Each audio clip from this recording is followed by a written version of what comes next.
talk a little, what's in town? Football. Soccer. Close. Bowling. Time for Hoop Scoot. The Cop Man. Yes, curling.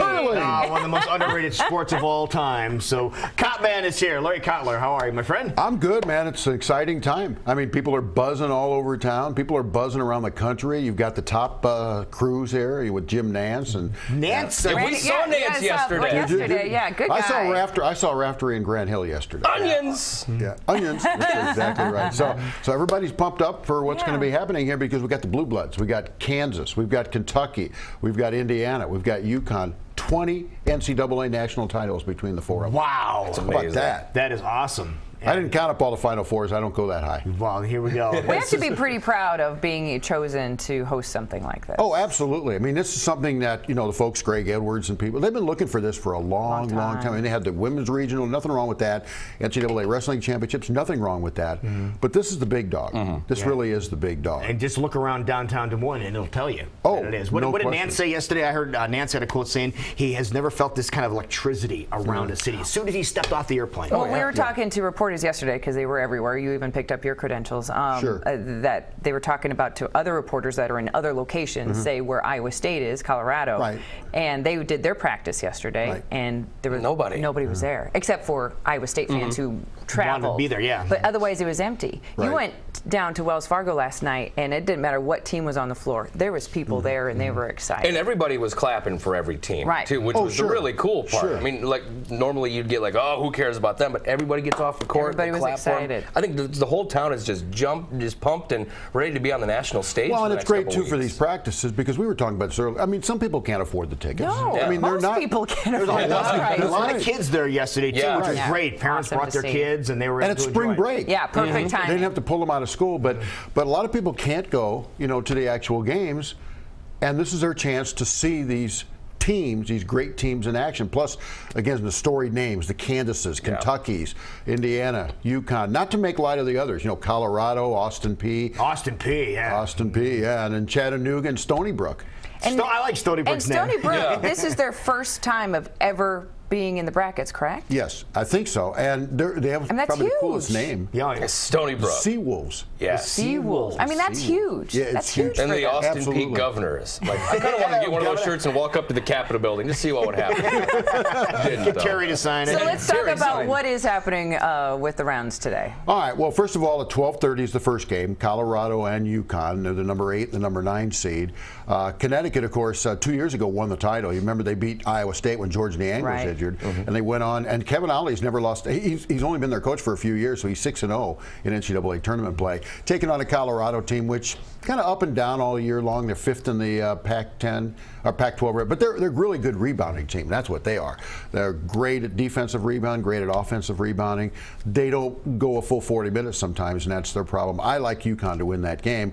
Then Kansas and Austin Peay. And Dave Lowe's a great coach, a really good guy. He's got like 490 wins overall at Austin Peay.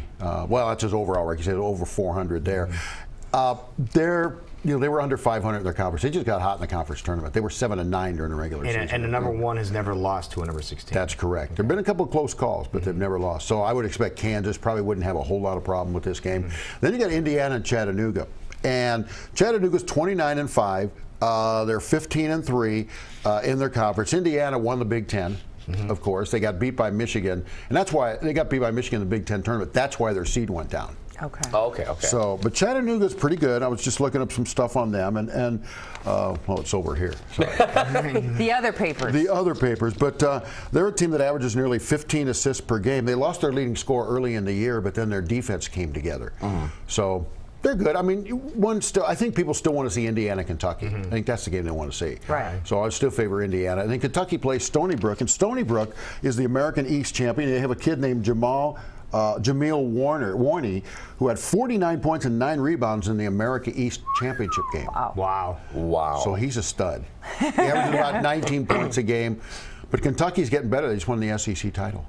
So they're improving, and they do this every year. They bring in a bunch of freshmen, and they just get better and better and better. So you got some great matchups today. That's all then going again, on every here. tournament matchup is a good one, I was because gonna say, if you're not good, you're not in the tournament. You won't be in the tournament. All right. Now, what about our team? I was going to say, we're excited about what's happening at Well, but we want to be able to We got support Iowa local. State, Iona today in Denver. You mentioned they play at 1 o'clock today. Okay. These are teams that run, run, run. Remember, there's an old song by JoJo Gunn called "Run, Run, Run." That's what these teams do. They each average about 80 points a game. Iona does a practice where they start the drill with 5 on the clock, which means they're just running up the court to see how fast they can get a bucket off. So that's what they do. And they shoot a lot of three-point shots. This is a dangerous game for Iowa State. But one reason I really like Iowa State, and I don't want to sound like a homer here, they were upset last year in the round of 64 by UAB. Right. They remember that. That was a heartbreaker last year. Yeah, and they remember how bad that felt. And all the players have talked about that because they felt like they were looking past UAB a little bit. Well, and we have a lot of seniors. Yes. That this is their last moment. It's like some really great players. George Niang and McKay, and we don't want that to happen today. Right. So I think they'll be pretty fired up for today's game, but it won't be easy. It will not be easy. Tomorrow, Iowa takes on Temple. I call it part of the Philadelphia Invitational because if they beat Temple, they're probably going to get Villanova. Yeah. So, Temple is a good team. They're not a great team. They don't score a lot. They average in the 60s somewhere. And I really think Iowa, I think we talked about this last week, I think Iowa has a chance to make a good run in this tournament, at least a couple rounds. What was it? Clark Kellogg said that Iowa's the dark horse. If first half of season Iowa shows up, not last half of season Iowa. So. But it's different matchups now. You're not playing the same teams you've been playing for the last 2 months, so you're playing somebody who hasn't seen your style. Okay, let's take one step back. Do you think Iowa State will get through the weekend? Yes. Okay. No, yes. Because then they have to play either Purdue or Arkansas Little Rock, and I do think they'll get to the weekend. That's just my own gut feeling. Okay. Now what about Iowa? Okay, Iowa. I like them against Temple, and I still like them against Villanova. I do. I think Villanova's very good. They have a really good guard by the name of Chad Brown. But I think Iowa's going to rebound here. Maybe I'm sounding like a homer here with all the Iowa you're right, teams. though. That'd be I great. hope I'm right too. But I think Iowa, has the capabilities, but they got to get off to a better start, and they can't turn the ball over. Right. Yeah. And the other thing you got to do, you got to shoot the ball, which sounds, redundant. You say, well, of course you got to shoot the ball. You're playing basketball, but when they were winning, they were shooting well. When they weren't, it's a relatively simple game in that sense. If you don't shoot well, you're probably not going to advance anyway. Right. So I'd like Iowa to get through the weekend. Okay. Then you got Northern Iowa tomorrow night, 8:50 against Texas and Shaka Smart. Okay, guy from Bleacher Report, Jordan Schultz, picked 2 Cinderella teams to keep an eye on, and the first one he mentioned were the UNI Panthers. Yeah, I've seen that on a couple of different things. That I like UNI against Texas. Northern Iowa is one of the hottest teams in the country. They've won 12 of their last 13 games. They have senior guards. That's one thing that's very important in the NCAA tournament. If you have veteran guards who know how to play. That's why you look at Kentucky, even though they're not, you got Tyler Ulis, and that's one guy everybody wants to look out for because he was the most valuable player in the Southeast Conference this year, best player. He's a candidate for Player of the Year. So you want to look out for players like that. But, get back to Northern Iowa. Northern Iowa, they're not big inside, but they're capable. Clint Carlson has really helped them on the inside, coming in off the bench. But Wes Washburn, is the man for that team. Oh, yeah. Bohannon can hit some threes, and Jesperson. They have a chance. I don't think they get all the way through the weekend because I think they get probably Arkansas Little Rock. I'm sorry, I take that back. Texas A&M. Oh, Texas A&M. I'm sorry, Texas A&M. And Texas A&M's awfully good. Now, I'm not saying they can't get through the weekend, but if I had to pick one or the other, I probably would take Texas A&M right now. Okay. But I hope I'm wrong on that. But, I think that there are some good things ahead for our Iowa teams. All right. So we'll just How many brackets did you fill out, Larry?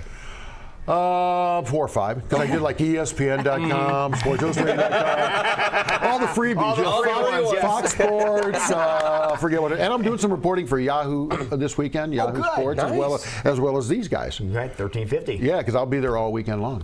Okay, that's awesome. And the radio show airs tonight too. We taped a lot of it yesterday. I'm tipping everybody off to that. Okay, who are we going to hear? We got Rick Hartzell. You remember Rick? Yes. Oh yeah. Rick Hartzell's written a book called Whistle in a Haystack about his time as a referee. Now, he was the athletic director at Northern Iowa for a number of years, but he's been a referee for 25, 30 years. So he's written a book about this, which is fascinating. He talks about leadership and life lessons you learn from being a referee. Jess Settles is on the program. Good. Former Iowa Hawkeye from the Big Ten Network.